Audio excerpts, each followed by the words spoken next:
પાયે ડિમોલિશન બાદ હજારો લોકો રસ્તા પર આવી ગયા છે। 100 થી વધુ મકાનો તોડી પાડવામાં આવ્યા।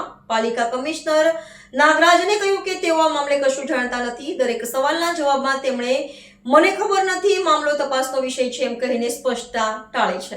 સુરત શહેરમાં એક જ ઝાટકામાં 100 થી વધુ મકાનો તોડી પાડી 500 થી વધુ લોકોને બેઘર કરવામાં આવ્યા છે। આ મોટા પાયે ડિમોલિશન બાદ સુરત મહાનગરપાલિકાના કમિશનર નાગરાજે આ મામલે પોતાને અજાણ હોવાનો દાવો કર્યો છે। પત્રકારોએ જ્યારે તેમની પાસે ડિમોલિશન અંગે પ્રશ્નો પૂછ્યા ત્યારે કમિશનરનો એક જ રટનો જોવા મળ્યો। દરેક સવાલના જવાબમાં તેઓ કહેતા રહ્યા, મને ખબર નથી, સમગ્ર મામલો તપાસનો વિષય છે।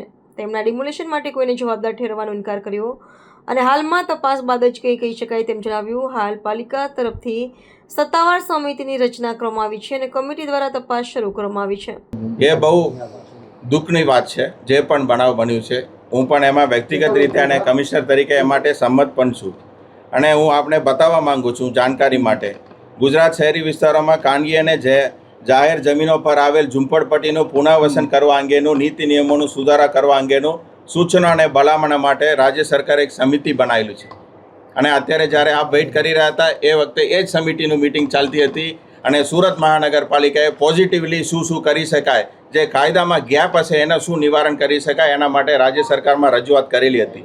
એમાં બે અગત્યની રજૂઆત અમે કરેલા છે। એક તો છે કે ડેવલપરને વધારે ઇન્ટરેસ્ટ આવે એના માટે FSIનું વધારો કરવાનું એક સૂચન કરેલું છે। બીજું છે કે ઇન્ટરસિટીમાં TDRનો ઉપયોગ કરવાનો આલોવ કરવામાં આવે તો પોઝિટિવલી વધારે ઇન્ટરેસ્ટ આવે અને આજે પ્રાઇવેટ જમીનોમાં કોઈ પણ ઝૂંપડપટ્ટી રહેતા હોય એના માટે જે રાજ્ય સરકાર પણ ચિંતિત છે અને એનું નીતિનું ગઠન કરી રહ્યા છે।